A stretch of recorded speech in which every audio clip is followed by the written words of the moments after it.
I was a teenager the first time I went urban exploring.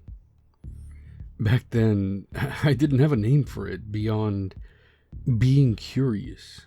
I used to go to the neighborhood rec center on Friday evenings as part of a program to give teens a safe alternative to drugs and alcohol.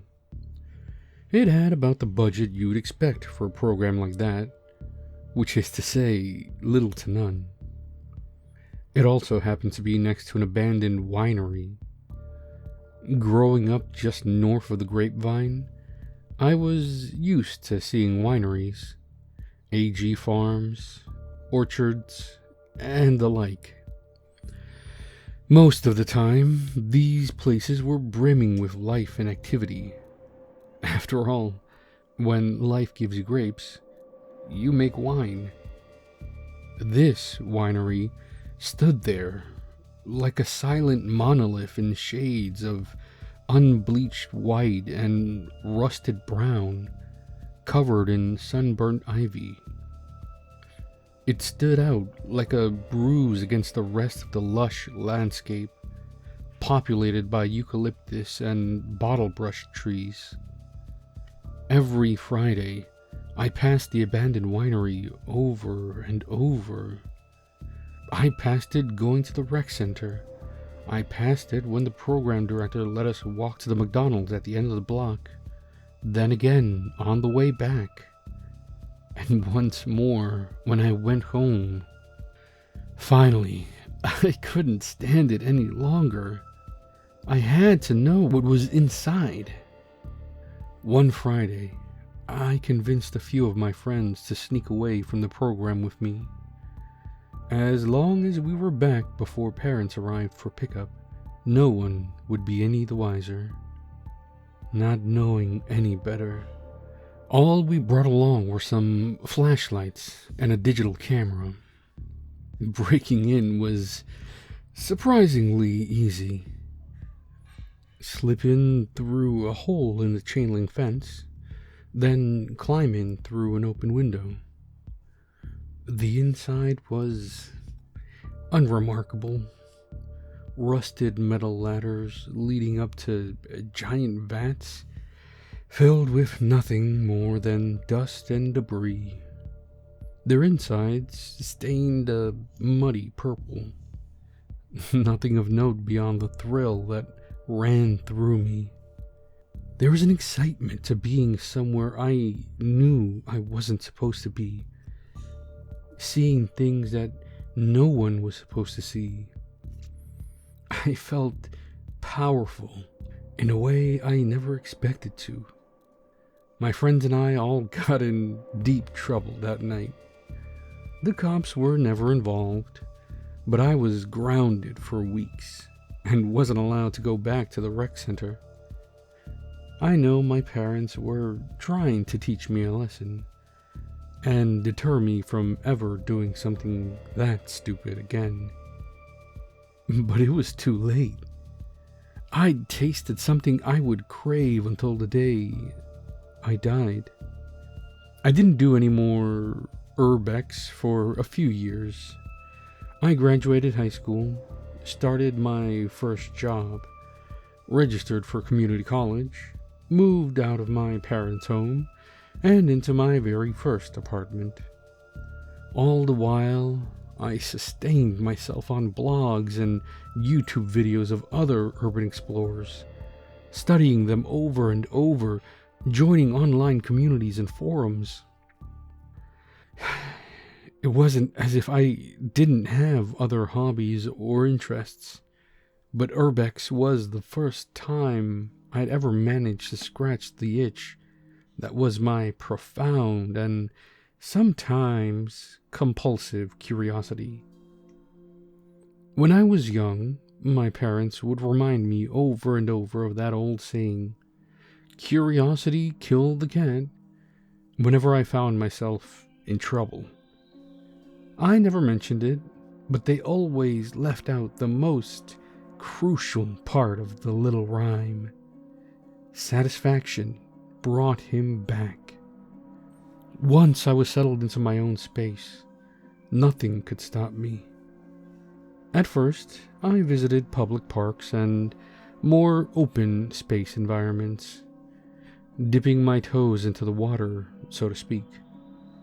Like many others, I started documenting my explorations, careful to leave out important information like names and locations, and especially my face. The online communities I was already a part of spurred me onwards, giving me a sense of belonging that I hadn't found anywhere else. Many of us had differing opinions on the minutiae of urbex, but there were 3 rules that every urban explorer can agree on. 1. Never give out the names or addresses of the locations you go to. 2. Research the building and surrounding area as best you can before going in. If I can't get enough information, I don't go. 3. Take only pictures, leave only footprints. These rules had never failed me, even over a year into regular urbex. One night, I stood beneath a street lamp, looking over the public records for a building I had been looking into for about 2 weeks. The place was one of many businesses that went under during the 2020 lockdowns. Now, years later, it had become an eyesore. The 3-story fireplace door was covered in graffiti, scattered with broken glass and loose bricks. There wasn't anything special about this building, but like the winery, it had caught my eye, and I could think of nothing else until I had seen the inside and scratched that itch of curiosity. Certain my information was accurate, I stowed the records and moved into the shadows. Urban also often means lights. Lots of them. Even at night. But I'd staked this place out, walking around the perimeter in daylight and nighttime, looking for places that were less likely to be seen from the street. Comfortable that I'd positioned myself in one such location, I slid through a little basement window. It was a tight squeeze, but not impossible. A little wiggle and I was in. My boots hit the cement floor with a quiet thud. I turned on my headlamp. Niveous motes of dust danced in the fluorescent light. The sight was eerily beautiful, and made me grateful to have my face mask and respirator firmly in place.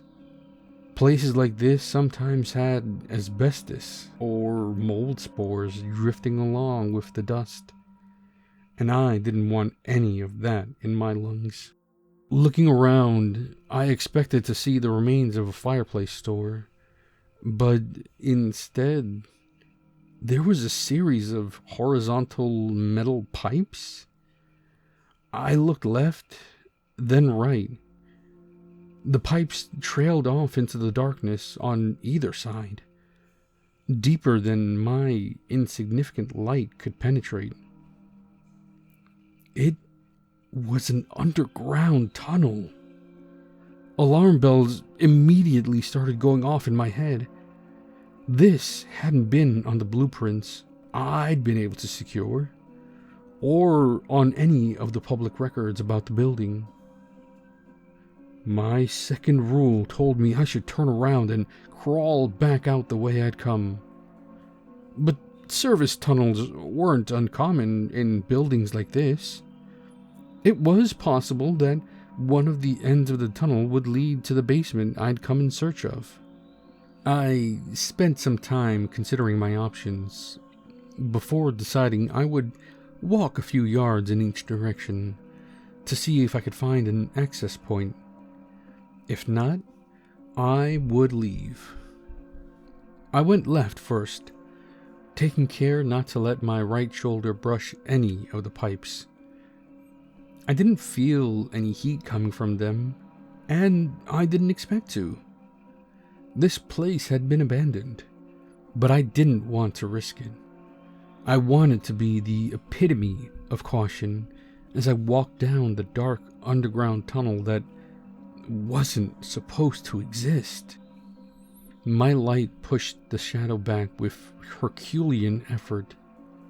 The darkness was thick, almost solid, and felt alive somehow, pulling me into it as a stone sinks into tar. A door carved itself out of the darkness, the light from my headlamp glinting off the silver handle. But that wasn't right. In a building that supposedly hadn't been touched in years, there should be a thick layer of dust on everything, including any door handles.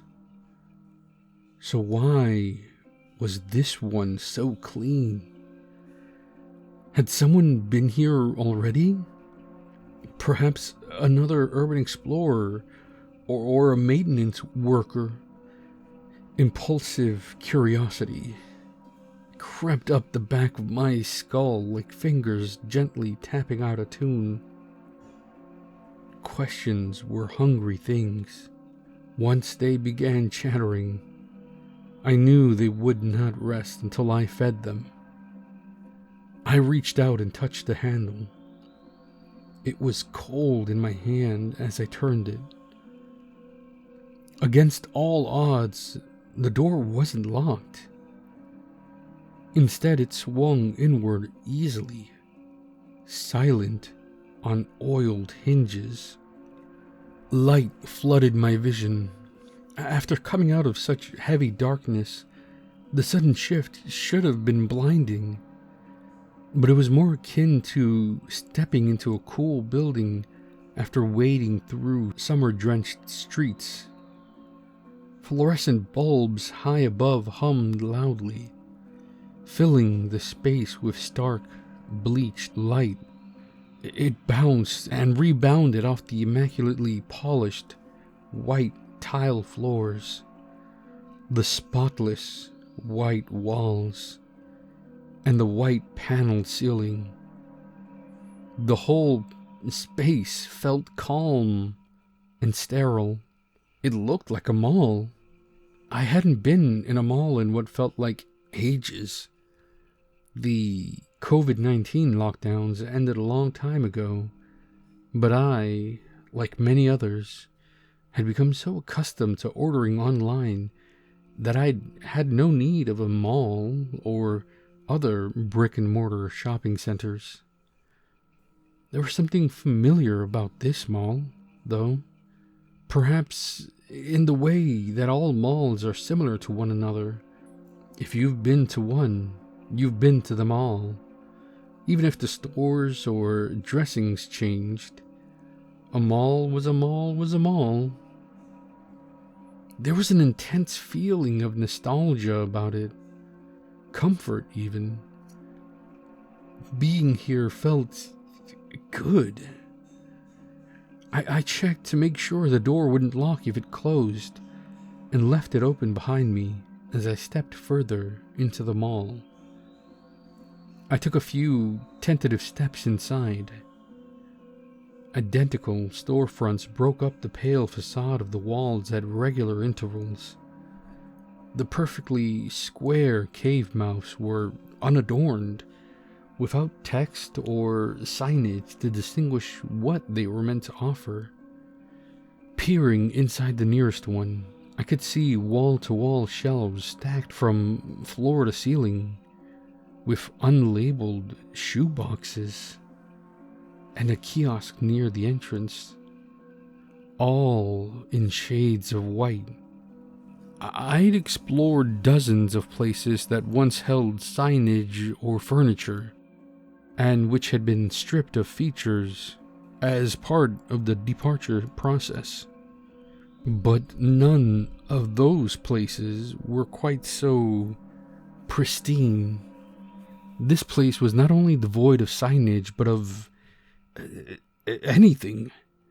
There was no graffiti, no litter, no debris, not even a smudge of dirt.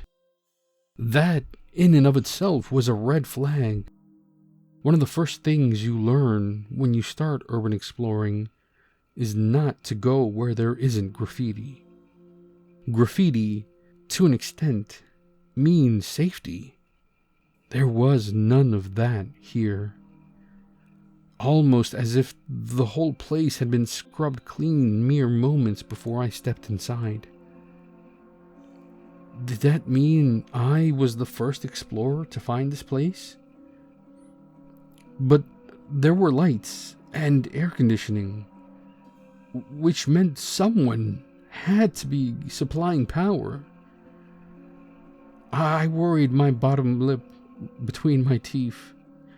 Every instinct I had screamed at me to turn and go back through the door, back to safety, back to the safety and comfort and familiarity of the lamp-lit darkness. And yet, that horrible curiosity was so braided into my core that I could hardly distinguish it from the rest of me. If I was quiet for long enough, I could feel a tug in my chest, urging me forward. I glanced back at the door I'd come through.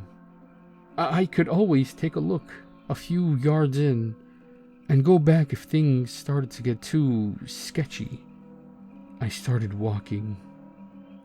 I set a meandering pace, looking into the myriad featureless storefronts, but they were invariably stacked wall to wall and floor to ceiling with plain white shoeboxes. What kind of mall had only one kind of store? As I walked on, the corridor stretched endlessly and impossibly onward. The four lines that distinguished wall and ceiling and floor coalescing into a vanishing point too far away to measure. There were no planters or benches like you would see in other malls. No vending machines or kiosks. Not even soulless corporate advertising to break up the monotony. Only a tessellation of empty tile. Details and function had been stripped away, transforming the mall into a surreal, contextless world. It wasn't so much a mall as it was an approximation of one. The corridor, if that was what it could still be called, was massive. Perfect 90-degree angles created a wide, open path that yawned overwhelmingly before me. In this gaping, pale place, I felt suddenly stripped naked. I felt small and vulnerable, and yet, by contrast, the humming of the lights overhead and their oppressive glare pressed down on me and squeezed like shrink wrap, tightening over my skin. I've never experienced agoraphobia or claustrophobia before. Either of those fears alone would make it impossible to do what I do. And yet, with each step forward, the contrasting types of dread grew within me like air and water filling a balloon to the bursting point. I know it makes no sense. I know these two phobias are inherently contradictory, but there was no better way to describe that feeling or that place. It was a contradiction of everything a mall should be, a mockery of compressance, Something about this place yearned for people and sound and movement. The hall should be packed with people shoulder to shoulder as they talked and shopped and hummed along to the music that should be playing softly in the background. But the silence, like the night, was pervasive, all-encompassing. Even my footsteps were quieter than they should have been. They didn't echo down off the clean white tile. If I didn't know better, I would have thought I was walking on thick carpet, even though the ground beneath me felt as hard and real as anything. I resisted the urge to call out just to hear something. In my experience, when exploring, anonymity and solitude were the best strategies against potential threats. Here, that anonymity smacked of loneliness. Instead of solitude, there was only isolation. I swallowed nervously. My heart was hammering in my chest like a caged animal prepared to gnaw its own foot off if it meant escape. Sweat beaded along my brow and upper lip, trickled down my back. I tried to keep my breathing steady, but my frantic, accelerated heart rate demanded more. None of it made sense. I felt like I was losing my mind trying to figure it out. No, that wasn't right. Just being in this place was draining my sanity. I felt like I was losing a part of myself with each step I took. I needed to get out of there. Even with my curiosity unsatisfied, I couldn't bear to stay another moment. I started to turn back. I stopped. I didn't move. Some part of me knew with a certainty exclusive to dreaming, knew that if I did, it could be the last thing I ever did. I was not as alone as it seemed. The distinct yet nebulous sensation of being watched tickled its way up my spine and into my gibbering amygdala. Something was in here with me. Goosebumps pimpled every inch of flesh under my clothes.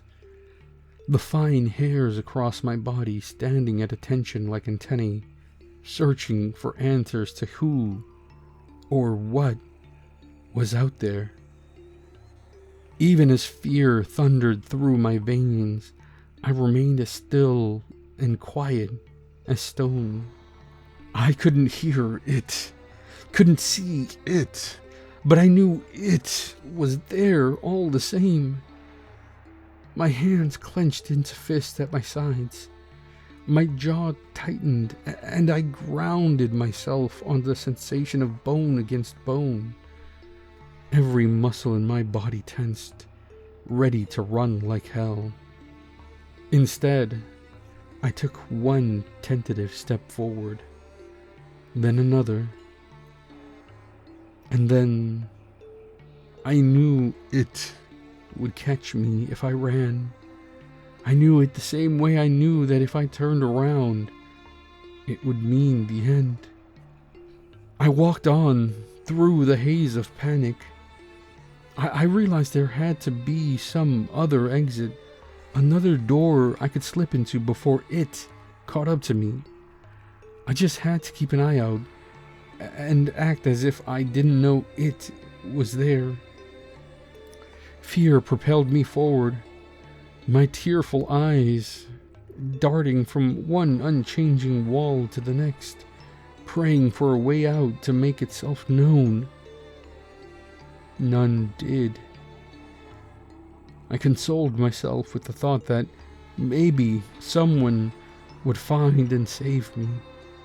There was electricity down here, So there had to be people, right? How long had I been down here anyway? Was it morning yet? There weren't any clocks or windows or skylights to give me any other indication of the passage of time. In the unshifting light, everything looked the same.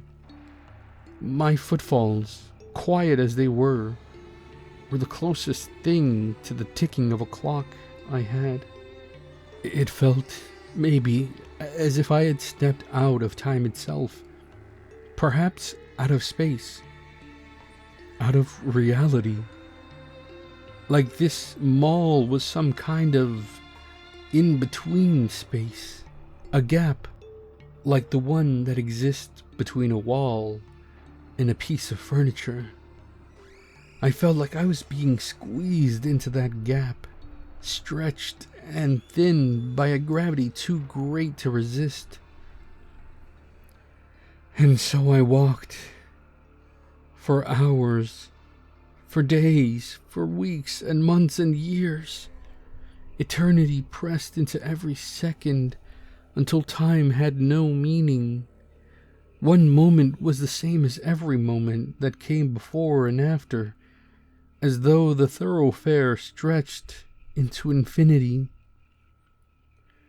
I had no way of knowing if my consciousness slipped, if I slept, though how could I sleep when my every heartbeat pumped renewed dread through my bloodstream? Those conflicting sensations of claustrophobia and agoraphobia pushed and pulled at my nervous system, threatening to wrench it apart. My heart raced, my eyes swelled with tears, and my feet bled into my boots. I walked until, at last, something changed. The neat, spotless tile of the floor was sullied. Boot prints, gray with dust, showed the path of someone who had stepped out of one of the endless recurrences of doors, turned, and started to walk in a perfectly straight line. I knew those treads almost as well as I knew the back of my own hand. The treads of the boots that I had worn through explorations and hikes, which had served me so well. They were my boot prints. Through rheumy eyes, I saw as the boot prints began to erase themselves by milliliters, almost like an invisible mop was slowly cleaning them up. All this time, all this infinite time, had been a loop, a cycle, twisting in on itself, not as a Mobius strip, but as an Ouroboros, forever consuming and renewing itself. All this time, I had been spurred forward by the fear of turning back, only to end up where I had begun. That was when I stopped. That was when I turned. That was when I saw it. A dark figure stood in the dead center of the corridor, faceless, sexless, head nearly brushing the 10-foot-high ceiling. It was vaguely humanoid, but its proportions were all wrong. Spindly, too long limbs, a hunched back, sunken chest, and bulbous belly, fingers somehow too many and too few. It moved closer with slow, uncanny steps. It moved in a jerking, mechanical mockery of human motion, like flesh draped over bones made of jagged right angles. I tried to move away. But my body was weary and spent from a lifetime of walking. I tripped. God damn it, I fucking tripped. Fell flat on my ass like a newborn deer. I'd never been as mad with myself as I was in that moment. The one time I needed my body to work, and it didn't. I was helpless as it reached out to me with those impossible limbs. What passed for its fingers were cold. Not the cold of ice, but the cold of space, of nothingness.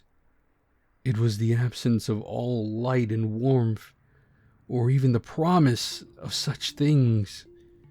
I couldn't move with that cold holding me, burning me. My jaw would not move, even to scream. It drew me closer to it, as if I were some interesting stone it had found by a stream, as if it were merely curious. I wanted to look away. I tried to look away, but it was as if my eyelids were glued open. I had no control of my body, no control of anything. My mind, no, my very being, was being hollowed out and examined and rearranged. Not because I was some chosen few fated to understand the realities of the universe, but because of the cruel curiosity of something from beyond. I was nothing more than the victim of the morality of a being who was so far departed from humanity that I couldn't begin to comprehend it. The abyss stared into me, and I had no choice but to stare back. I woke up screaming. Panic thundered through my veins. I was halfway out of my bed before I realized where I was. I was in my room, drenched in a cold sweat, hair matted to my forehead and the back of my neck, feeling like spider legs along my flesh. I was shaking. My heart was hammering in my throat, blood rushing in my ears. The fear was still there, sewn into my veins, but the mall was gone. I was home. I was safe. I was alone. I don't know how long I sat there, drenched in sweat and tears, just breathing. I tried to focus on the sensation of my blankets, the wan light from my bedside lamp, of the slightly musty smell of old books that piled in the corners of my room. The walls here were filled with posters in color. No one corner looked the same as the other. I was home. I was safe. I was alone. These thoughts became a litany as I echoed them to myself again and again. With each breath, I was home. I was safe. I was alone. It's been 3 or so weeks since this happened. My body has felt wrong. It feels like there's an oil on my skin that won't scrub off no matter how much soap and hot water I use. My roommates have been complaining about the number of hot showers I've been taking, and at this point, I might as well give up. The hot water isn't helping with this oily feeling, and it isn't helping me get warm either. I've been so cold since I woke up. Nothing I do seems to help. Not hot showers, hot drinks, layering sweaters, or heated blankets. It's like a fragment of the cold that thing touched me with was left behind. Needless to say, I haven't gone exploring since that day. And I definitely haven't been to any shopping malls. I also haven't dreamed at all. I currently have a sleep study scheduled for next month, though I'm not sure I can wait that long. I've been having chronic migraines that my doctors tell me are called cluster headaches or suicide migraines, which is just the shit cherry on top of the shit sundae. Every time I have one, I can feel the smooth edges of a hole in my memory, as if it was cut out by an instrument sharp enough to cut molecules. I want to remember what I saw in that abyss. Part of me feels like I need to, but part of me feels, no, I know that if I ever do, it'll destroy me. I don't know what to do now. Everything feels so empty. I feel so empty. I think I need to go back. I need to find the mall again. Find the entity. Find answers. I don't know how I'm going to get there again, or if it's even possible. But if I manage it, I'll write an update for you, all about what I find. I can't just live a normal life after glimpsing.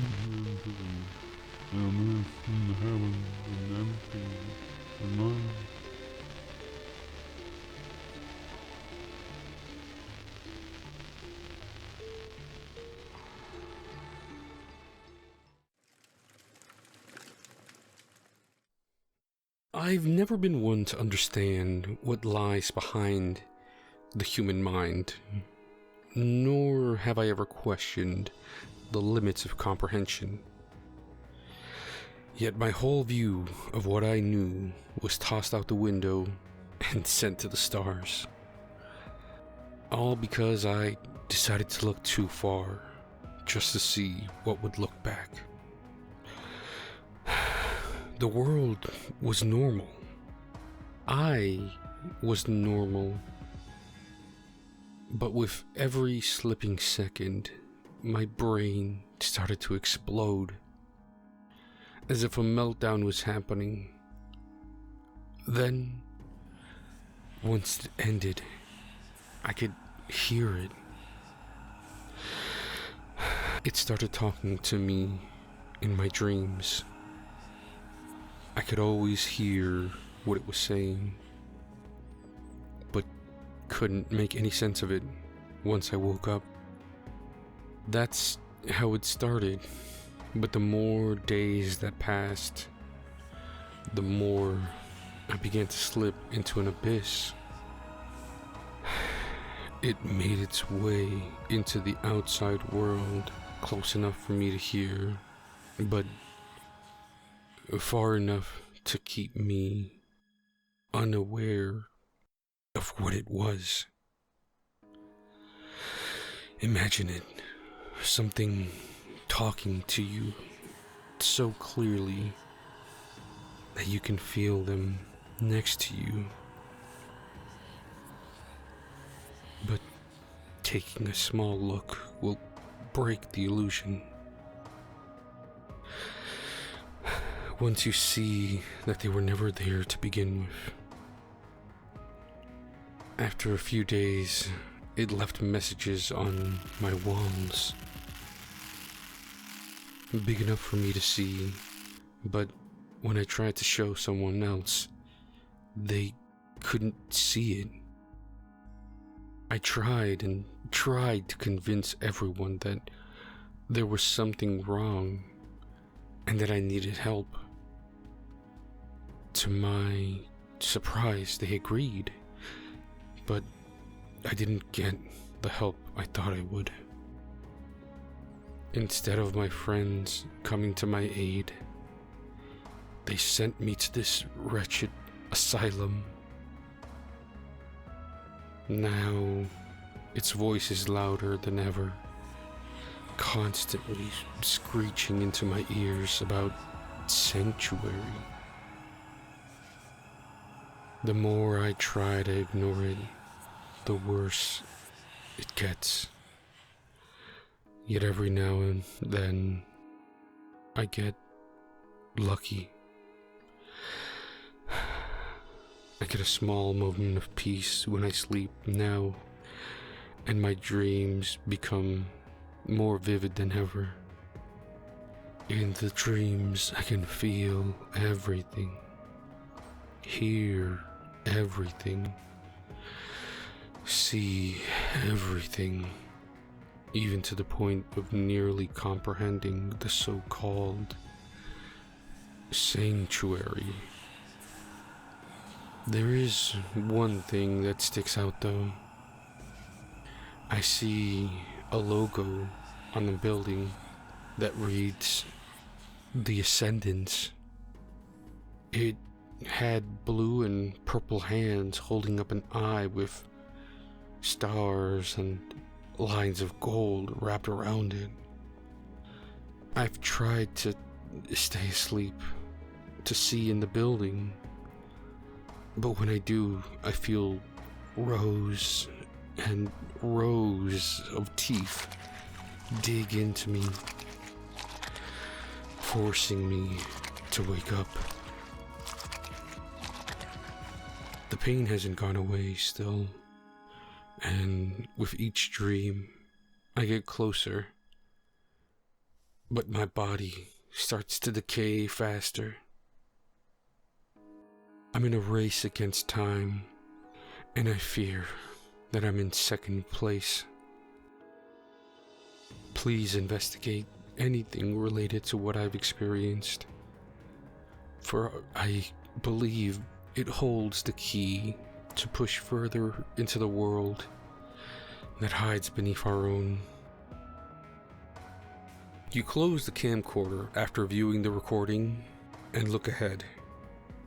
There is a building up ahead, one wrapped in vegetation and dust. The logo he spoke about has since been removed, leaving nothing but a dark stain to outline the old name.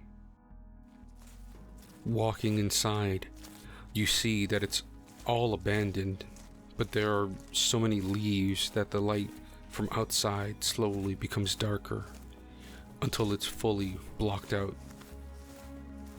Documents are left scattered across the floor. Picking one up, it reads 05-23-18.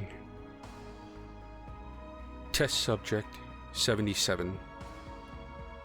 What was there hasn't been found. We have sent a new person down into their realm. Nothing we do seems to open it further, but we believe that this could be it. Signs were different this time. Instead of the subject being turned into a slurry of meat and muscle, they were able to move and see everything. Nothing was different about the procedure except for the person. We've sent honest, willing people before, but they ended up dead so often. This time, we took a death row inmate, one considered to not have a soul. When they went through, nothing happened. We had a camera attached to them so that we could see the other side, but everything was blurry. So we ordered them to come back to document what they saw. Once they stepped back through, however, they changed. They started to grow bigger in a sense, starting to lose their humanity further along the way. We had them locked up, but word around the building is that we're moving from this place. The new location is in the woods, outside an isolated city. Apparently, it's the best place to test, since it seems to be closer to the weird monsters that come up.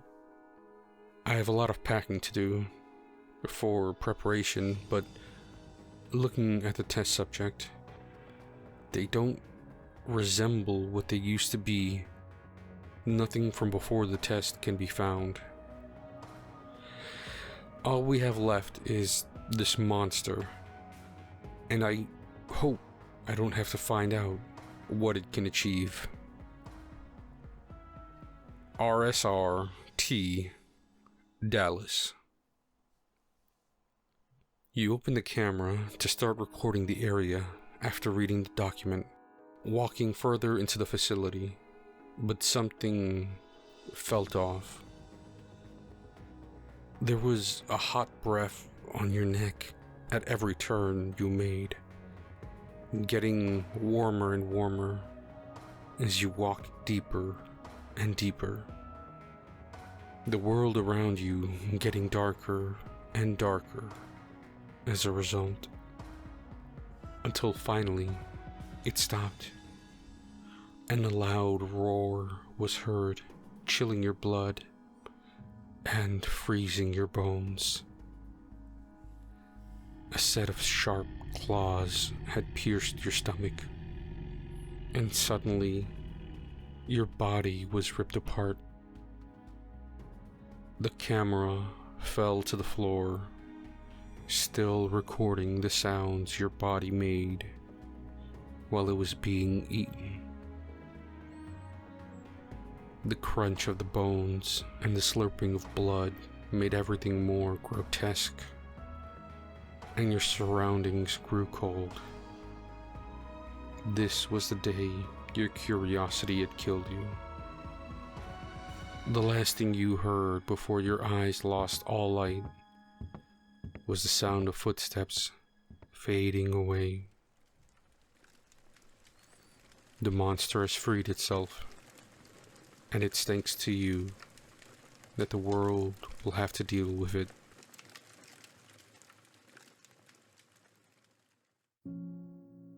Attention, citizens! Under no circumstances should anyone look outside. Do not respond to voices, faces, or shadows, no matter how familiar they may be. Remain indoors. Secure all points of entry. Do not open your doors. Do not investigate noises. Do not attempt to help your neighbors. Your survival depends on isolation. This transmission will repeat until authorized personnel regain control. Assistance is coming. Do not lose hope. Do not lose silence. Remain calm. Remain inside. Remain unseen. This message blasted from my phone's speakers, my body jolting awake from the sudden, unwanted, noisy intrusion. Did my phone get hacked? I muttered to myself, my mind trying its hardest to wake up. I reached for it to try turning off the warning, but my screen was unresponsive to my taps. Whatever was going on, my phone was frozen in it as it continued to replay the message over and over again. I retreated from my room, away from the noise, making my way to the kitchen, only to feel my body freeze as I looked down my entryway. My entryway was a hallway, ending with a simple door, locked from top to bottom. To the right is a large frosted glass pane, made to obscure anything that could be seen through it. Normally, it would be empty. But today, a humanoid shadow had taken the frosted pane as its new home, staring inward into my apartment as it pressed its body against the glass. Who the hell are you? What are you doing at my door? I yelled, only to watch as more shadowy figures began appearing next to it, their bodies joining the first. It looked as if a crowd had made their way outside my apartment, the glass pane filling with darkness as more and more figures pressed their bodies against the glass. I turned back to my room, running to the nightstand where my phone laid. I fumbled my phone, noticing the alert had ended, and began to call the police. My phone vibrated in response as message after message came in. A message from my mother? I love you, honey. Come outside. There's something you need to see. Another from my father. Son, we're outside. Open the door so we can come in. We made your favorite Texas sheet cake. A message from my sister. Something weird is happening.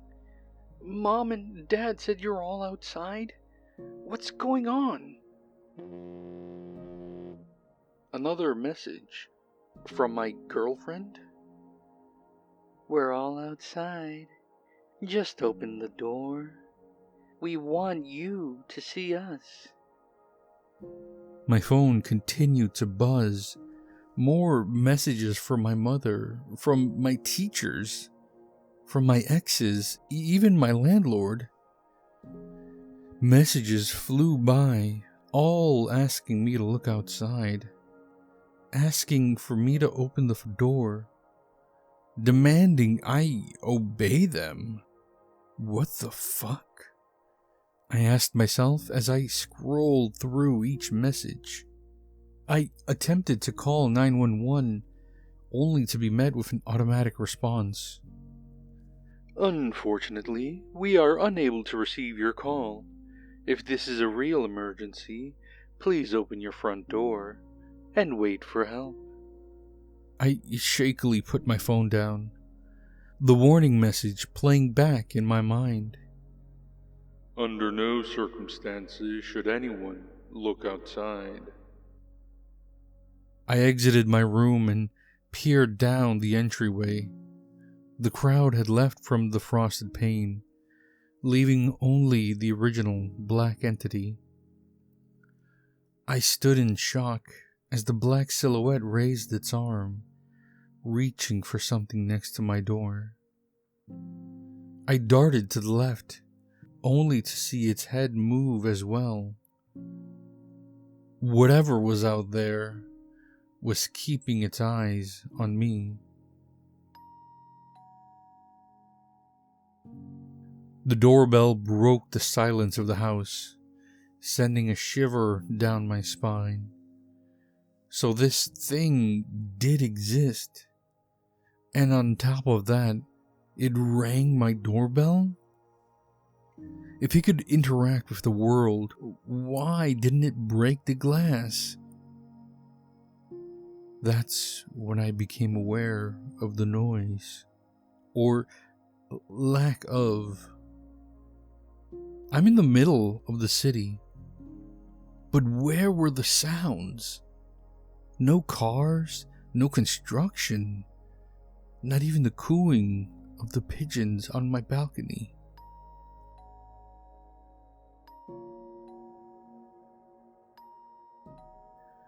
The doorbell continued to ring out, my fear quickly turning to annoyance. What the hell is this thing's problem? Screw off! I'm not going to let you in! I screamed at it in frustration, and to my surprise, It lowered its hand from the doorbell, resting it against the frosted glass. Tick, tick, tick. It was tapping the pane with its fingernail, almost hypnotic to listen to, if it wasn't so terrifying. I felt my floor shake. Something was happening downstairs. The ticking noise faded into the background as I heard my neighbor screaming in pain. Get it off me! Someone help! It's trying to crawl into my mouth. The floor continued to tremble as what felt like a brawl was breaking out below me. It sounded as if he was sprinting into his walls, his face being used as a battering ram against the drywall. The scream was soon replaced with gurgling, then choking, then a hysterical laughing. I felt my legs start to tremble from the knees. What the fuck happened down there? I looked back to the entity in the glass pane. It still tapping at the glass as if nothing was happening. I started to hear it giggle, mimicking the voice of my downstairs neighbor. Come outside. I'll make sure it hurts only a little. I didn't have time to respond, feeling my phone buzz as a new message was delivered. A new message from my mother. You need to see this. It's hacking our phones.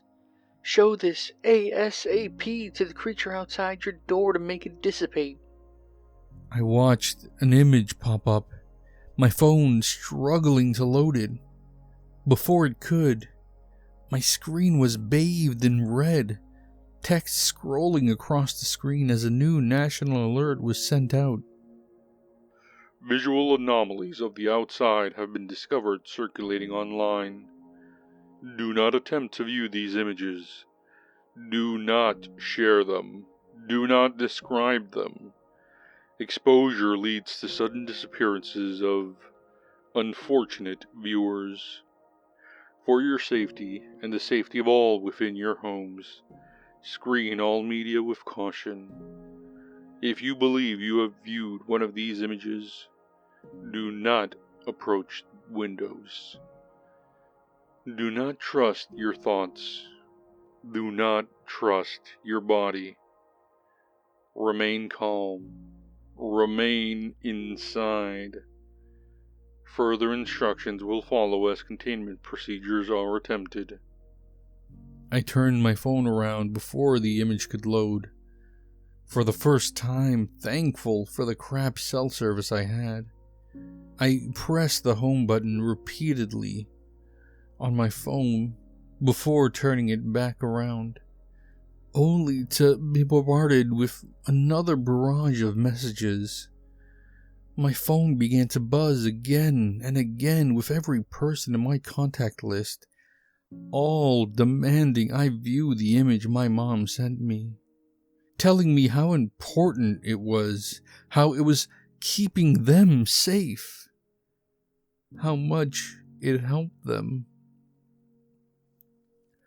The entity began to chuckle, its voice still mimicking my downstairs neighbor. It's not that bad. Just check it out. Your mom worked really hard to take that picture of us. It's only fair we help her share it with the world. Don't hold out too long. We would like you in health rather than in death. It laughed hysterically from behind the frosted plane. The laughing began to morph, turning into my mother's, girlfriend's, father's, then back to my neighbor's voice. I darted to my room, slamming the door behind me, clutching my chest to slow my breathing. I'm trapped here, and it may have taken my family my friends, everyone. How do you fight something that's a game over if you even see it? 2. It's been over a week since the entity trapped me inside my home. My skin itched to feel the sun again, but I need to keep the curtains closed to prevent myself from seeing what's out there. I can hear them tapping on all my windows now. I can hear them whispering of just what they'll do to me for making them wait so long. I have plenty of water after filling up my bathtub and sink, but my food is starting to dwindle. Tuna, some canned soups, and one very brown banana. My phone buzzed. Another alert? Attention, citizens. We bring news that will fill you with hope of the outside. Cleanup units are now being deployed to extract the entities from residential zones. Remain where you are. Do not panic. For some of you, assistance has already arrived. You may hear movement in your halls. This is expected. Once your apartment has been cleared, you will be escorted to a designated safe zone. When the cleanup crew comes, and only when they come, you are to open your door without hesitation. Trust them. My head snapped to the sounds of screaming coming from outside my apartment door, followed by the sounds of a fight. I looked down my entryway to the frosted glass, watching in shock as the entity's head flew off its body. Confused, yet hopeful, I made my way to the door. Seeing the entity's body slump to the floor, from behind the frosted pane, I watched 3 shadows approach the door. One began to yell, his voice loud and demanding. Hello? Is anyone in there? We're part of cleanup crew number 12. We've dispatched the entity, so it's now safe for you to exit your apartment. May we ask what happened to your downstairs neighbor? A smile appeared on my face. I was finally going to get out of here. I was finally going to be free. I responded quickly, approaching the door to begin undoing the locks. I don't know. He opened the door and whatever was outside managed to get inside of him. Did it leave behind a body? Yeah. He was really messed up. Look, there are more people to save in this apartment. We're doing health checks as well to make sure that everyone is doing all right. Think you can let us in? Of course. I started unchaining my deadbolt, then my lock, then finally the lock on my door handle. My hand gripped the handle, freezing to the touch. But I was excited to finally be out of here. I glanced at the entity, excited to see what the dead bastard looked like, only to freeze in my tracks. The decapitated head, the crew outside. They were all looking at me through the glass. My stomach sank, my grip weakening on the door handle. Hey guys, I hate to do this to you, but think you can let yourselves in? I just undid all the locks, so you should be able to get in. The crew responded in unison. Sir, we do not have the time. Please open the door so we can do a health check. We will not be opening it for you. Once we verify you're real, we'll take you to the safe zone. Aren't you tired of being in there? Just for me, guys. Just open the door a bit. My body began to shake again. The realization dawning on me as the crew began to laugh, and the entity arose from the ground, placing its head back on its shoulders. You know, when I went for your mother, it was so easy. I just had to pretend it was you. You had fought your way to her home to save her from us. Oh, if only I could let you hear her begging for her life as we went inside of her. Oh wait, I can. I began locking my door again as I heard my mother screaming from behind the glass. Why? Why would you do this? Why would you do this to me? Oh God, it hurts. Oh God. Rick, help. He's trying to crawl into my mouth. Help me, help. Her voice was cut off as it morphed to sobbing, then gurgling, then choking. Then, using my mother's voice like a bright, sunny day. Come out, honey. Wouldn't you like to be back with the family? It was your voice that made us open our doors. Why isn't my voice good enough? I stepped back in terror, turning around to sprint back to my room.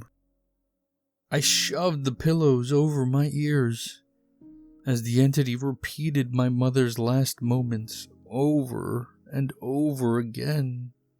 I felt my phone buzz. A new national alert. Citizens, disregard the previous transmission. It was not from us. The entities have infiltrated the national broadcast system. Do not open your doors. Do not trust voices claiming to offer rescue. We are actively working to restore control. Until then, maintain lockdown protocols. If you're running low on supplies, use extreme caution. Procure resources only through secured, internal methods. Do not exit your dwelling. They are learning. I pushed my face into my knees, tears streaming down my face. I could hear the entities laughing in my mother's voice. Come here, sweetheart. Mommy wants to hold you just one more time. Everything's going to be okay. Just open the door for me. 3. It's been almost a month now. My food is all but gone. I started sleeping to conserve my energy, though it's not like there's much else to do. My dreams were filled with the sun, feeling its warm presence on my skin, watching it light up the whole world. Can't believe I took the small sunbeams coming from my apartment curtains for granted. What I wouldn't give to see them one last time. I awoke to the sounds of someone outside my apartment, fists slamming against the door as they jiggled the handle. Leave me alone, I muttered, rolling over to try falling back asleep. At least they could never enter my dreams. Tommy, where are you? I got your text message and made my own inside, just like you said. Please, open the door. Let me in. Cried my sister, her fists continuing to bang against the door. I sighed, rising from my bed and exiting my room to confront the entity in the doorway. in the entryway. Rather than taking its usual spot at the frosted pane, it chose instead to hide its shadowy form behind the door. My stomach growled, just begging for food, it only adding to my exhaustion. It had been days since I had anything real to eat, resorting to a combo of olive oil and apple vinegar for my last meal. I was already starting to feel delirious from the unwanted fast. Tommy, it's me. Please open the door. I got out of my apartment and made it here like you texted me. But they're right behind me.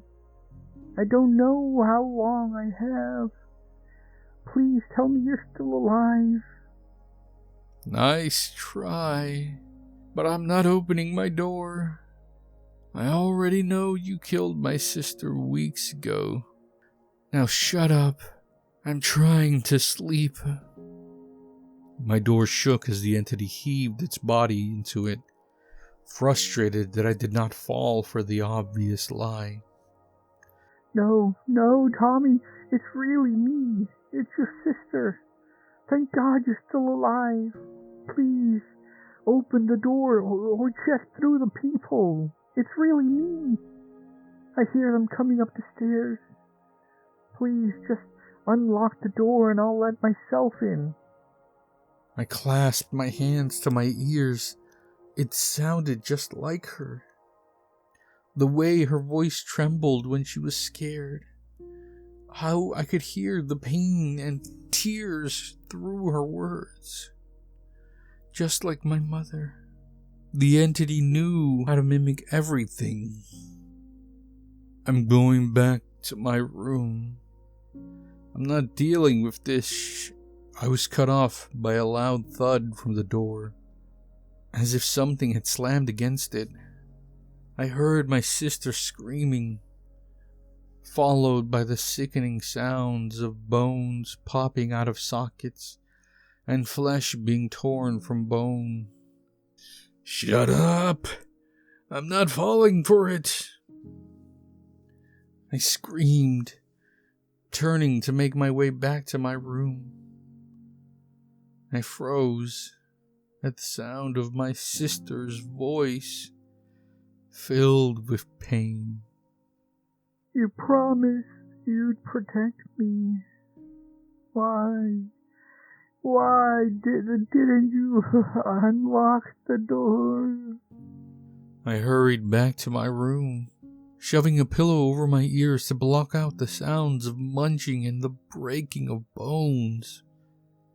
An hour passed before the crunching and chewing gave way to slurping and licking, followed by silence. I emerged from my room, almost relieved to see the entity back in its usual spot behind the frosted pane. Grabbing some water from the filled bathtub, I made my way to the entryway, sipping to ease the growing hunger pains. I moved closer to the glass, watching as the entity's head slowly rise to meet my gaze. Out of all the times you've done this, this was the worst performance I've heard. Though, why ask me to unlock the door? It's not like you can work the handle. The entity remained silent, peering through the glass. That's when I felt it. My feet were wet. Looking down, I saw a pool of red liquid had seeped into the apartment from under the door. My heart froze as I noticed the scent of rust filling the air. I looked back at the entity, it nodding at me. My sister's voice echoed from behind the frosted pane. You should have opened the door, brother. The entity began laughing maniacally as tears began to stream down my face. My body crumbled as the truth sank in. My knees hit the bloody remnants of my sister, my pants soaking up the only thing I had left of her. I reached into the pool of blood, attempting to grasp it as if it was her body. My sister had been outside the door, begging for her brother to let her in, only to watch her brother refuse to even unlock the door. I turned my hands, red, so red from my sister. Why? How? Bonnie? No. Tears mixed into the blood below me as I began to wail. Please, bring her back. I fucked up. Please, bring her back. I looked up at the entity, who was still grinning at me through the frosted glass. How did she get here? She got away and ran to her dear brother. After all, she's been receiving text message after text message from you. We told her some information to get her here, and with her outside, we hoped you would open the door. Guess you're tougher than we thought. The entity cackled, placing its hand against the glass and mimicking my dead sister's voice. You can still save me, brother. Just open the door, and we'll be together again. Come out and fight this monster so you can save us all. Another 3 weeks passed. Starvation began to cloud my mind. I started this morning eating the dried blood that had flowed under the door from my long dead sister. My mind was blank, replaced only with the desire to put something, anything, into my stomach. The taste of rust and rot blanketed every part of my tongue. But I didn't care. I needed food. I wanted to cry. I wanted to stop. But my body wouldn't listen. Hunger, removing any ounce of resistance I had. The dried blood made a sickening, popping noise as it separated from the floor. My teeth attempted to chew through the disgusting, dried scab. My hands moved against my will, my body forcing me to feed itself. I looked up at the entity in the door, watching it look down at me, talking in my sister's voice. Why are you eating me, brother? That's all that's left of me in this world, and you're eating it anyway. Shut up, I murmured, continuing to eat the scab on the floor. My stomach churned, wishing to eject the blood from my body. Just open the door. I swear we have better food out here. No, I'd die if I did that. If I was going to kill myself, I'd open the curtains so I could feel sunlight on my skin before I go. Come on. Wouldn't it be nice to eat anything right now? Hell, I have an apple with me right now. I peered up, watching the entity spawn an apple in its hand. My stomach screamed for it, my hands flinging themselves to the glass as if to reach through and grab it. Instead, my hand slammed against the pane, my fingers crumbling against the frosted glass.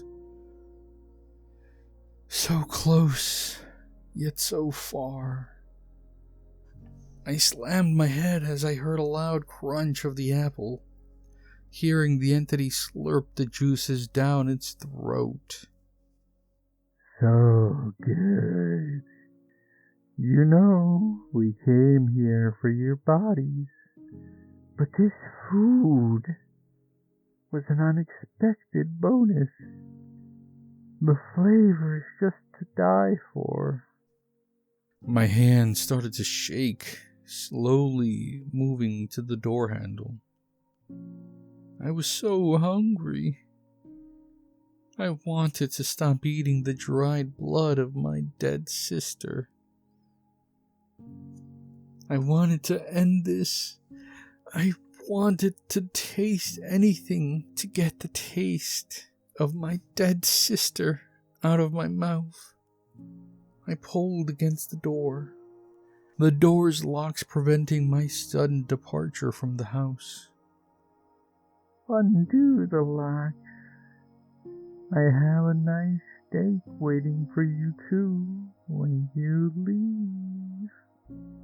I could already smell the steak, the 9 crust, the garlic, the butter, pepper, salt. Oh God, I could just taste it already.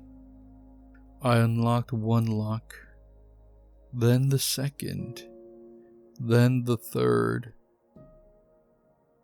Just turn the handle. You're so close. The door handle turned, only for me to watch the floor fly towards me. My body collapsed, the entity banging against the glass as it screamed for me to finish what I started. Just open this door. I'm out of time. Open it, open it, open it.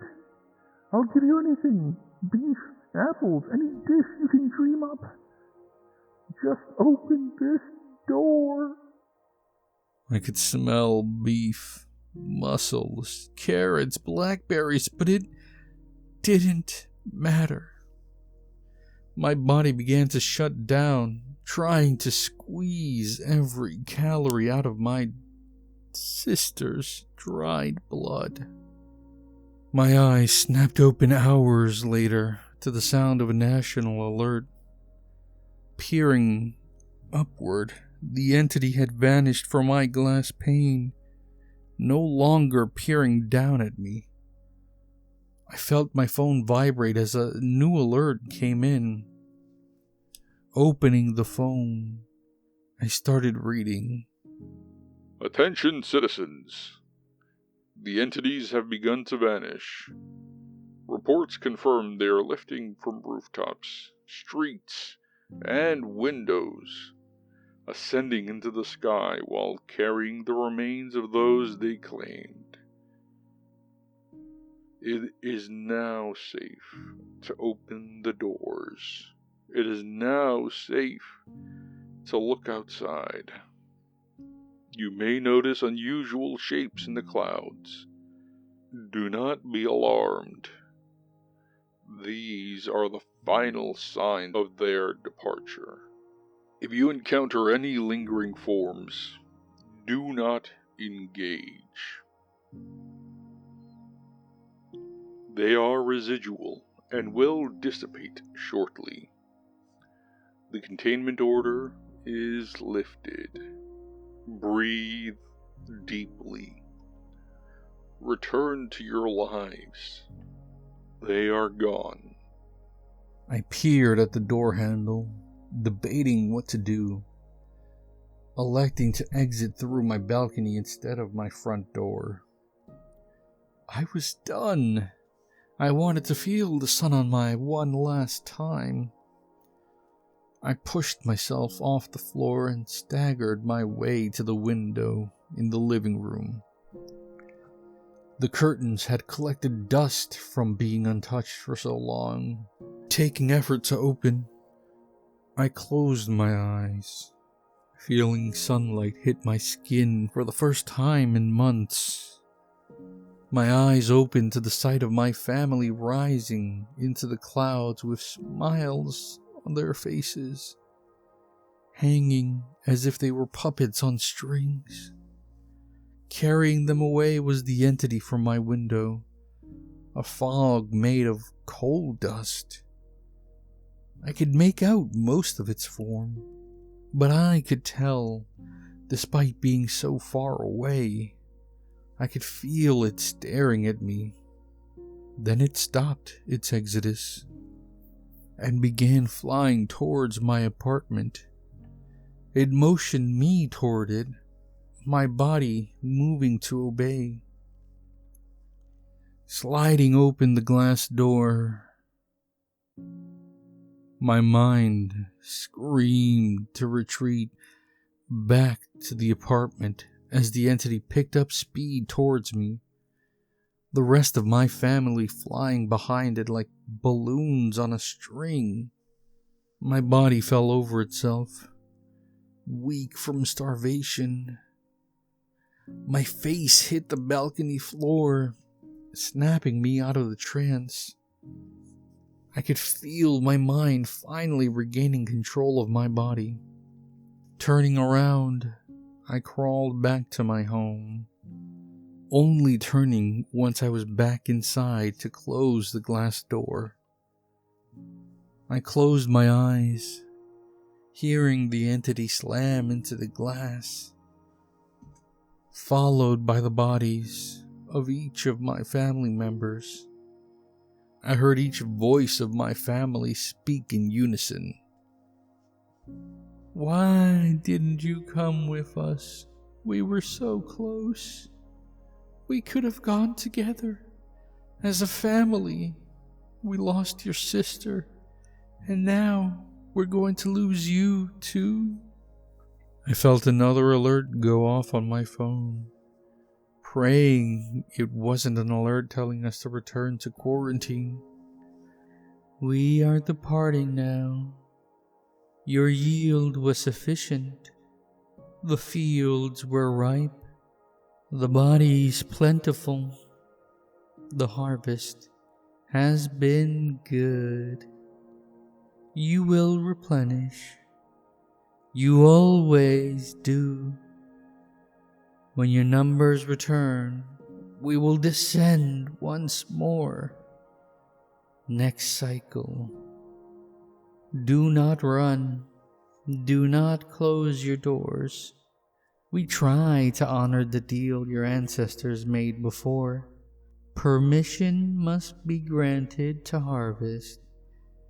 But if we do not get a good enough yield, the deal must be redone.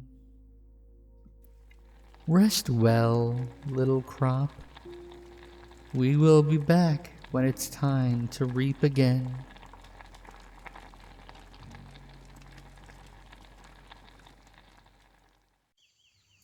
Part of me wanted to close my eyes. I could feel Demi shaking uncontrollably next to me, her arm gripping onto me, seemingly holding on for dear life.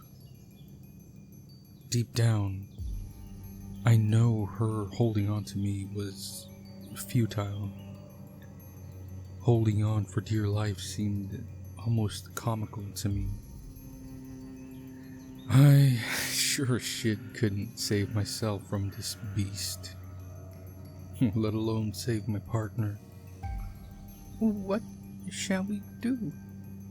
Demi asked with a shaky breath. "Honestly, we wait for it to go to Joseph, and we run." I was blinded by the beam as Demi turned her flashlight towards me. The light seemed to burn my flesh in the darkness of the night. You're joking, right?" she whispered angrily at me. "We can't just wait for him to be savaged and hope we get away. We need to try something." I don't know what we could possibly do to this thing. It's a werewolf or something, I whispered back to her angrily. It seemed that my deep-rooted fear had turned to anger at the thought of not being able to run for my life. But deep down, I knew Demi was right. Part of me knew we were going to die anyway.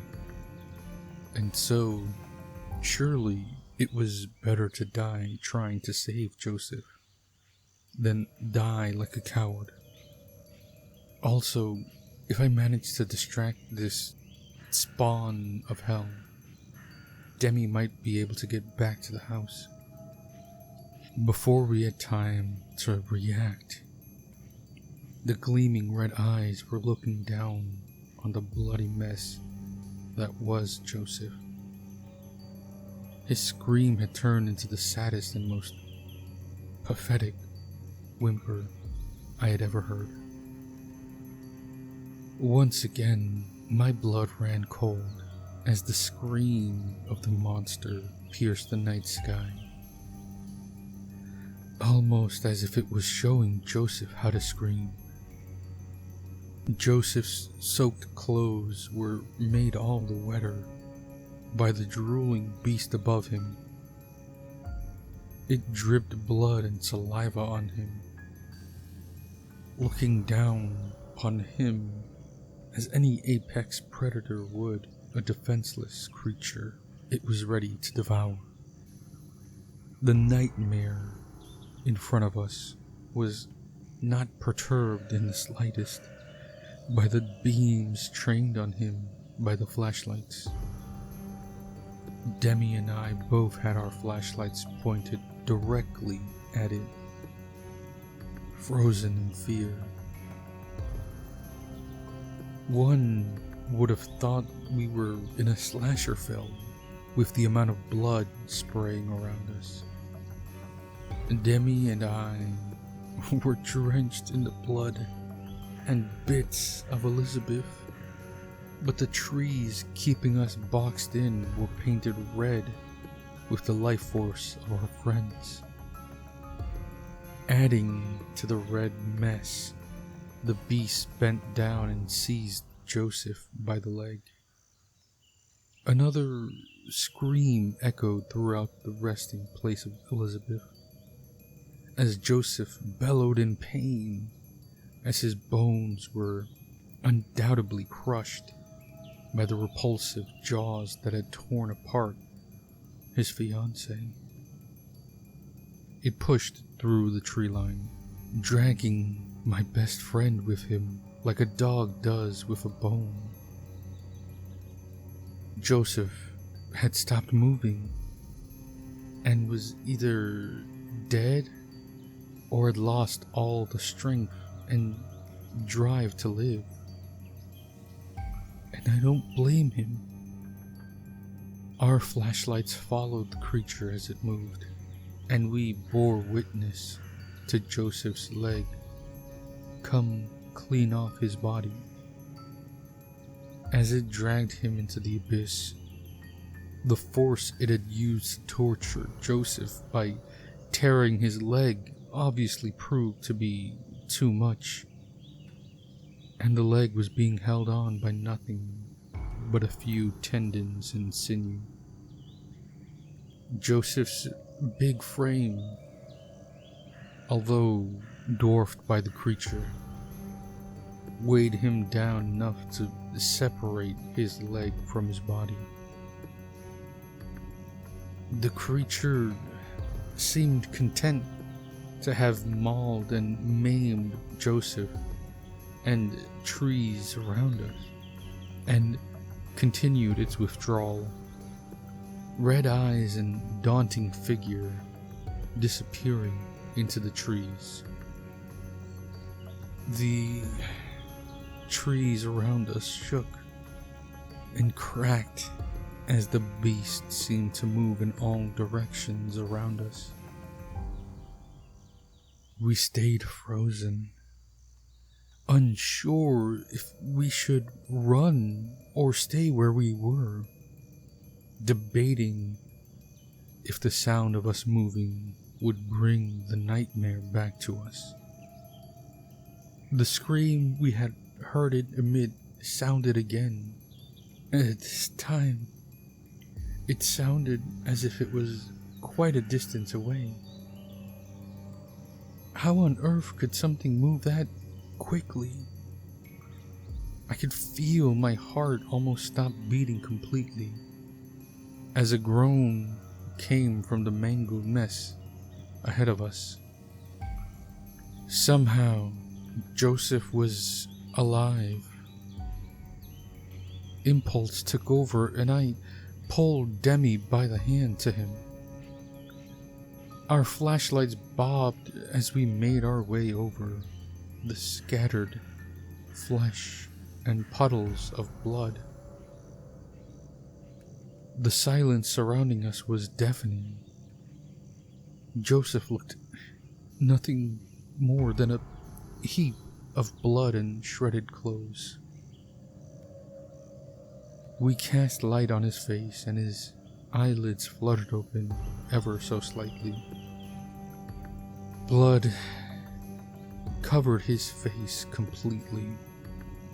There was not a patch of skin not soaked in red.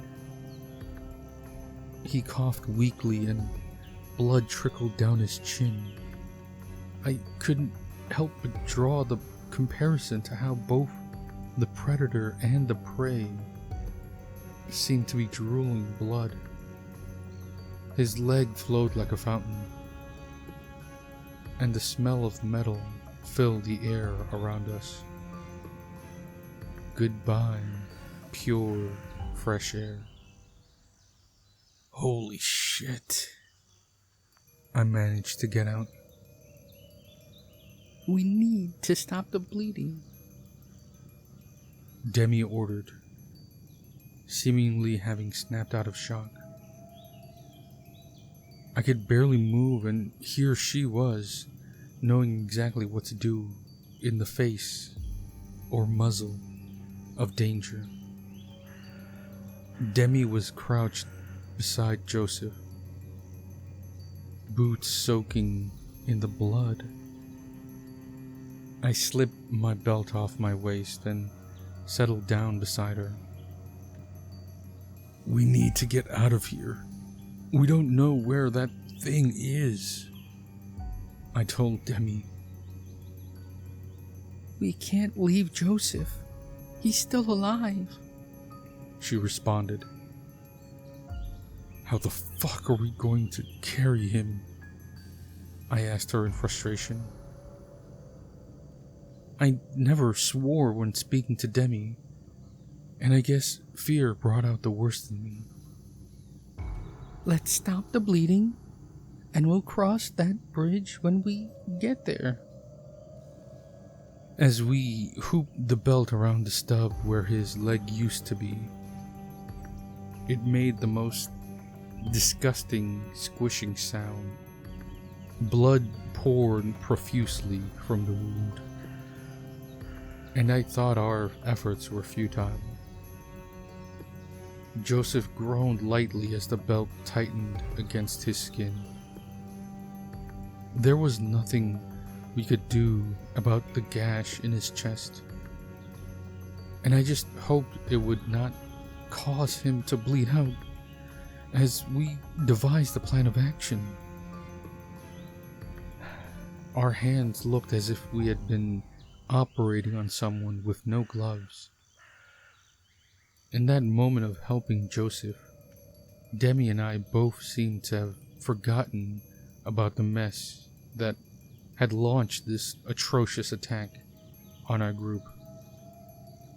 With Joseph somewhat patched up, there was nothing left to do besides decide what we would do. We can't be that far from the house, Demi reasoned with me. That may be the case, but Joseph weighs like 100 kilos, I countered her argument with. We have to try.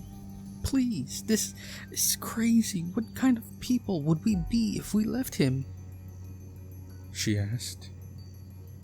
Well, we would most probably be survivors if we left him. So, alive? That's the kind of people we would be, I said with unintentional sarcasm. Grab his arms. We can carry him together, came her reply. He's going to slow us down, I said to Demi. We don't know where this creature is and when it will come back. We need to move as quickly as we can to get back to the house. Go on then, Demi screamed at me, obviously exasperated. I'll drag him home myself. I felt as though I could have cried in that moment. I wanted nothing more than to curl up into a ball on the ground and just cry. I had progressed well past fear and was experiencing completely new feelings. Without another word, I stepped behind the upper half of the one-legged man and began scooping the mess into my arms. Joseph's head nodded from side to side, as if he was vehemently agreeing with what we were doing. Demi made a concerted effort to be as gentle as she could, to avoid knocking the secured stump. The task was hard as it was. Trying to pick up a person seemingly the size of a fridge. Demi was clearly giving everything she had and was struggling beyond measure. The absurd amount of blood covering us all made the task almost impossible. Factoring in that we had to put the flashlights under our arms to provide us with some light as we would begin our hobbling journey through the perilous trees. We moved as best we could along the path, straining more than I thought I ever could, while simultaneously doing all we could to keep as quiet as we could. Absolute silence. I could hear nothing but the faint breath coming from Joseph and the pained grunts from Demi as she shuffled alongside me. I nearly dropped Joseph when I heard the scream. I have never seen a demon, but I presume that's how a demon would scream, if one ever did. The sound was much closer to us than the last time. It's back, I hissed at Demi. We need to move faster, she said, and with an almost movie-like burst of strength, it started moving quicker than she had before. I matched her speed so as to not disrupt the rhythm we had in our movement, and had to resist the urge not to spin around and look into the trees for the haunting red eyes. I stifled my scream when I could hear branches snapping and the trees very close behind us parting to make way for the monster. As terrified as I was equally as thankful that the sounds were coming from the trees that were on my side of the path. If it spent as much time tearing me up as it did to the others, it would give Demi the chance to hopefully make it back to the house. My thoughts were racing, and a sense of dread and hopelessness washed over me. Why would we be safe in the house? This creature tore people apart effortlessly and ran dozens of miles in an instant. I had no doubt it would be able to get into the house. There was no time to think about that, though. If at least Demi could make it back, she could use the satellite phone we had seen in the living room to call for help. Hopefully they would get to her in time. We definitely couldn't rely on the neighbors. The odds of them hearing us were 0. The creature seemed to be taunting us. I had absolutely no doubt it was faster than us. But for some reason, it just about kept pace with us. The branches continued snapping behind me, but Demi seemed unbothered by it and kept moving as quickly as she could. Her bravery encouraged me, and I ignored the menace giving chase and plodded along as quickly as possible. Not too far ahead now, the lights left on in the house became visible.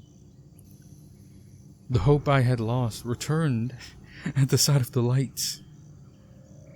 Maybe the woods had thickened to the point they were impenetrable, and the monster could not break through.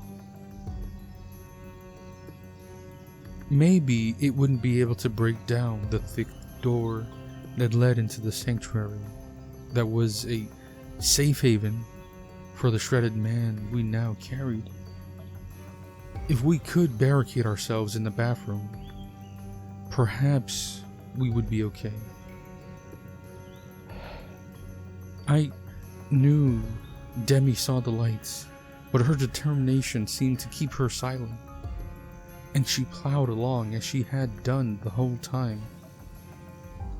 Once we get off the path and the house is near, I want you to run as fast as you can. I'll drag Joseph by myself. That will slow you down even more. We have to do it together, she said in between each heavy breath. No, I said sternly. Our only chance is if you get to the house and call for help. Just look on the refrigerator for emergency contact numbers. I'm not leaving you behind, she told me, even more sternly than I had. There's no point in us both dying. If it attacks us, I'll try and hold it off as best I can. You've always said you wanted to see my karate training. This is my chance to show you, I said jokingly, trying to make myself feel better about the suicide mission I was about to attempt. We can fight it together, she said shakily. We both know that won't work out. Please, just get help, I asked her, extreme desperation in my voice. Okay, came the hesitant reply. We scrambled off the trail. Within a stone's throw from the house, we were finally so close. It had seemed like we trekked hundreds of miles, all the while being pursued by a beast that was going to rip us to pieces and dine on our insides. I braced myself and waited for the muscular limb of the creature to swipe at me and relieve me of a good portion of my body. Nothing hit me. I can't hear it anymore. Where did it go? I asked Demi nervously. I have no idea, but just keep moving. We kept the pace and neared the house. Once again, my doubts about the safety of the house came flooding back. If we sit in the house, we'll be waiting for our death, I prompted. So, what should we do? Demi replied. Let's drive and get to the neighbors. We have no idea how long the authorities will take to get here. I'm sure in this kind of place, the residents will have guns, I told her. She didn't need to say anything for me to know. She agreed. She didn't need to say anything for me to know. She agreed with my suggestion. We finally reached the truck, and I had never felt so relieved in my life. Demi lowered the leg she was carrying and threw open the passenger door. I stuffed Joseph in with no concern about his missing leg and pushed Demi to get in. Running to the kitchen door we had entered upon arrival, I felt as if there was, without any uncertainty, that there was a God. The car keys were left right on the counter near the door. I picked them up and swiveled on my heels, heading back to the truck. It stood right where I had thought it was going to attack us. The splendor of the moon cast a brilliant beam down on it, seeming to illuminate nothing but the beast. I knew it was huge from the encounter in the woods, but now I could see the extent of its size. It stood upright, muscles bulging all over its body, as if it had dedicated its life to weightlifting. The claws that protruded from its hands hung menacingly at its side, the length of them making me think small knives had been stuck onto the hands. The glowing red eyes that had been an indicator of its presence, situated above the beastly snout we had seen covered in blood. Ears perked up like a German shepherd, it stared at us, not moving. In what felt like slow motion, I sprung into the driver's seat and jammed the keys into the ignition.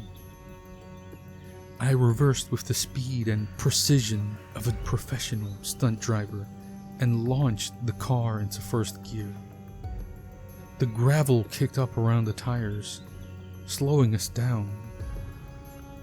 The truck picked up traction and accelerated as well as it could. Demi and I sat in shocked silence, disbelieving we had managed to get to the car, least of all carrying the mammoth of a man slumped next to us. I veered to the side when I caught a glimpse of the red eyes bounding ever so close behind us. I knew it was too good to be true. The monster had given chase yet again, this time on the open road.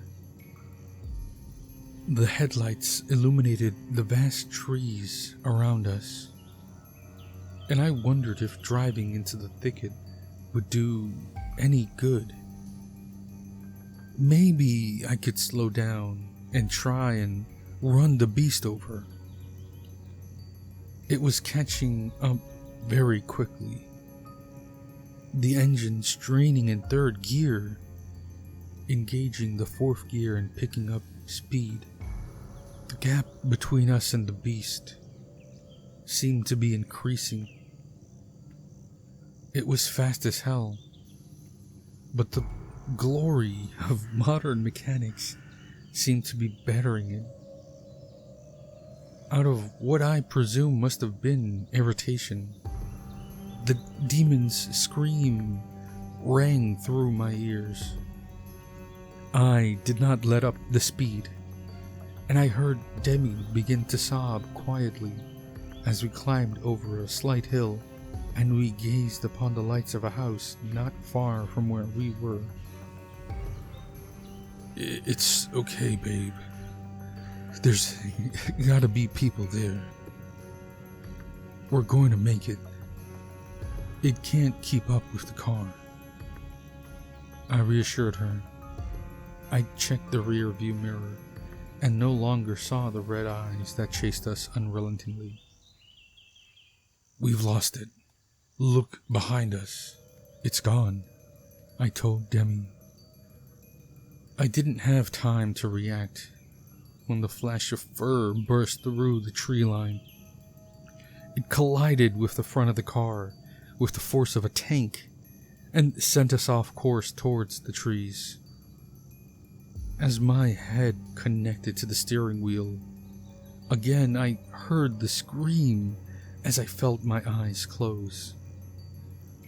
I did my best to keep them open, but the blood pouring from the split in my head assisted them with closing. Don't move, buddy. Just stay still, the light said to me. It felt as if there was an X in my head. Why would heaven have pain? Maybe I had gone to hell. You guys are all right. We've got you. Another voice sounded from the brightness. Once again, I felt my eyes grow heavy, and the darkness began to consume me. Maybe the bright light was purgatory, and now it was time to see if I was destined for eternal life or eternal condemnation. I finally awoke, my head banging like a marching band had taken up residence inside. I turned slowly, groaning in pain. What happened? I asked the figure standing not far from where I seemed to be laying. It nearly got you. We saw your headlights and stepped outside. We don't get many visitors, so we thought it was strange. We rushed over as soon as we saw the lights head towards the trees. The voice said as it turned to me. My vision was blurry, and I could just make out the massive beard covering my savior's face. Where's Demi? I asked, doing my best to sit up. Easy, fella, the beard said to me. Your missus is fine. She's laying down in the other bed over there. We've done the best we can with the other guy. The ambulance should be here soon to take you guys to the hospital. What the fuck was that thing? What did that to us? Where is it? I asked him in a panic. It's gone now. We know how to get it to stop what it's doing. But it only works for a little bit. Once it's gone, you gotta get away as soon as you can. You know what it is? I asked him. Of course. We've been dealing with it for generations. We do our best to avoid it, and it doesn't come to us. As they say, prevention is better than cure. Thank you. Thank you for helping us. I sobbed, letting my emotions flow freely. We tried to talk to your buddy about it, but he always seemed to be busy. We never got the chance to warn him. If he had taken the time to hear us, he could have avoided this, unfortunately. We know its routine and how it functions, he informed me. We normally head out for the year and leave the houses empty when we know it's going to be hunting, he continued. How on earth could you possibly know when it's going to be active? I asked. Because it doesn't change. Every 10 years, it plagues these lands. My great-granddaddy saw it first. Set traps and was killed by it. Ever since then, the family has passed down what to do when it rears its ugly head. But for the most part, it's safer to take off and just leave it be. So, what exactly is it? I asked, knowing we had to leave this godforsaken place. No one knows exactly what it is, but we call it the Dog Man.